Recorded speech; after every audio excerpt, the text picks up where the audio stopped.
Hey guys, so welcome back to my channel. I know it's been a really long time and I apologize for having gone sort of radio silent on you all, but as you might be able to tell maybe from my Instagram or Iman's channel as well, we're actually out in Bali now. It's been a couple of weeks and I'm finally getting my shit together with my YouTube content. So I decided to record a few videos for you all today. This video is going to be about how to overcome the fear of putting yourself out there. So this could mean in a few different ways, either if it's putting yourself on an Instagram story, starting a YouTube channel, starting to cold call, or just like having meetings with clients. It can come in a few different forms. So I just wanted to sort of go down to the root of why your fear is there and how to push it to the side. To give you a little bit of a backstory, with myself, it takes me ages to actually take a step forwards and put myself out of my comfort zone unless there's somebody there literally forcing me to do it and making me do it. Even with recording YouTube videos like this, I always get nervous before I do them, even though I've done quite a few by now, and I know that as soon as I start recording, I'm totally fine. It's just I build myself up so much into this anxiety that for some reason it stalls me, and it's just procrastination. In terms of laying out what I'm going to talk about, I'm going to sort of explain what I've done and maybe what I struggled with, and then apply it to how you guys can not take as much time to solve it as I did and actually just implement it straight away to start putting yourself out there more when it comes to your personal branding, starting your agency, whatever path you guys are going down right now. With me, so when I first started with social media marketing, a lot of it was actually through Iman's courses. I started with cold calling.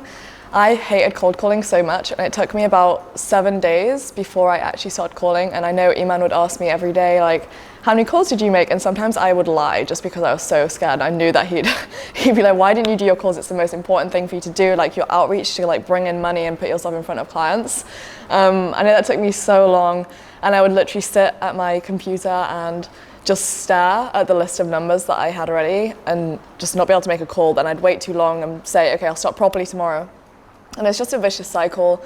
The more you let yourself get away with something, it sort of conditions you to know that there's no bad consequence if you don't decide to do the thing that you're meant to do the most. And you can kind of make excuses for yourself, and it's just not really a healthy way to train your body and your mind. With cold calling, a lot of you watching this probably have social media marketing agencies. You've probably done cold outreach at some point. If cold calling is something that you're struggling with, my best advice would be to do something before you start calling that completely just shakes up the mentality and distracts you from what you're about to do. So with me, I used to listen to really intense dance music, and I don't really like that type of music, but I just put on really loud music. I would zone out. I would just walk around my apartment, or even just put headphones on, go for a walk for 30 minutes, come down and not give myself space to even think about what I was about to do. And then once you actually start cold calling, you want to eliminate any other factors around you that could distract you or give you something else to do. So for example, I know a lot of people would decide to have lunch or start eating food or start tidying. You end up doing really weird shit to procrastinate. But I would literally just have my laptop and a piece of paper and a pen on my desk, and there would be nothing else around me to distract me. And once I sat down, I would just say to myself, look, you're going to do 5 phone calls and then you're going to be done. Because I knew that once I started calling, I'd be fine and I would be able to carry on. But having that small sort of barrier in my head, having such a small target for myself, really made it more digestible and a lot easier for me to start in the first place. So I would sort of trick yourself and sort of not lie to yourself, but trick yourself a little bit in thinking that it's really not scary and it's just a tiny little fence that you need to jump over. And then once you start actually cold calling, you'll zone out, and the more you practice it, the more you'll realize that it wasn't that bad at all. And then at the end of your cold calling session, I would say give yourself some sort of reward. So start conditioning yourself in a positive way to associate, this goes for everything by the way, not just cold calling, this is just an example that I'm using. Anything that you're doing that you're scared of or you have anxiety around, I would try and associate that fear with something positive that you enjoy. So obviously that's going to be different for everybody. It's going to be different for what I do compared to what you're going to do. But for example, with me, I'm moving places, but I used to live next to Holland Park in Kensington.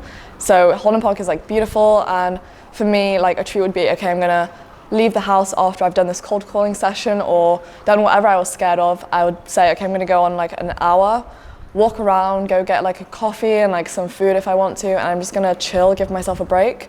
and then the rest of the day I'm not going to cold call. I'm just going to do stuff that doesn't require anything scary. It's just going to be sat on my laptop doing admin-y stuff, outreach, content, etc. So yeah, that'd be my biggest piece of advice, not just for cold calling, but for everything. Another aspect that I wanted to talk about, which was really big for me, was Instagram stories. So actually like holding the phone up in front of you and recording an Instagram story where you provide value to your audience. You want to try and eliminate decision fatigue. So by decision fatigue, I mean having to think about what you want to talk about, how you want to say it, the words you want to use, how in depth you're going to go into that topic, etc. I found that the best way to actually just do something is just to do it and not plan too much, especially if you're somebody that does overthink and is a little bit of a perfectionist. I know that I used to try and like plan my Instagram stories and write down in notes like what I wanted to talk about and how long I'd want it to cover, and I'd end up doing it word for word, like scripting it out. And then when I'd start recording, I'd forget what I said I wanted to say, and I'd have to look down at the sheet of paper, and then I'd get stressed out because I couldn't remember it and it'd take me so many takes.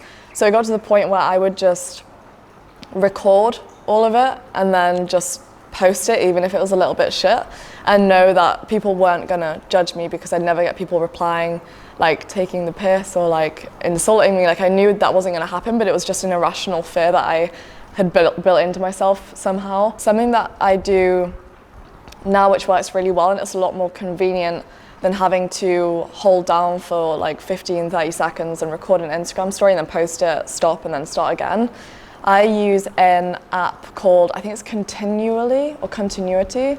I'll put like the name below this video or like the link to it. But it's basically an app which lets you cut up a video into like Instagram story sizes. So if you have like a long video that you want to post, like an edit or a testimonial, like, for example, you can take that video, put it into the app, and it will cut it up into 15 seconds for Instagram. And then with that, I would just use your normal camera and record a video in like one sitting of what you want to talk about, put it through the app, and then post it like that to Instagram.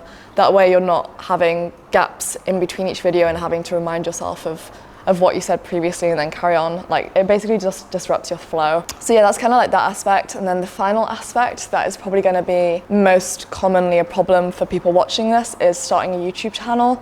So if you have an agency or if you're trying to build your personal brand, YouTube is going to be a really big one for you to start doing. And to a lot of people it is the scariest. Obviously it's putting yourself in front of a camera and speaking to an audience either as an expert or as somebody who is going through a journey and trying to learn and get support off others within the same sort of niche or industry. With YouTube, that took me so long to start doing. Like I would put it off so badly. And the thing that really got me over it is when I did like my first ever video and I literally sat in front of the camera.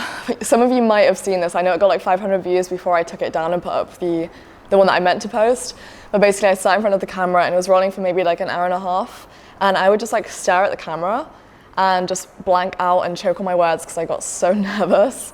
But I had everything scripted out of what I wanted to say. It just took me so long, but I knew that once I'd done that video, everything after that was going to be a lot better. And the reason for me doing the video was for like a bigger purpose. It wasn't just selfish for myself. It was also to help other people. So I think when you can put a bigger reason in front of your fear and sort of make your fear smaller than the reason why, if that makes sense, everything just becomes way simpler and you just have less excuses as to why you wouldn't do something instead of as to why you should. Like the positives outweigh the negatives and the downsides. With YouTube, again, I would say instead of doing one video like a day or recording once a week, I would try and bulk your videos into a couple of days. You'll probably find when you start that the first video is the hardest, and once you actually start recording, you feel pretty confident in front of the camera, and then it's just a lot easier to record video after video once you get into the flow and have that adrenaline rush than recording once, stopping, and then recording again the day after, because you'll find that you have this period of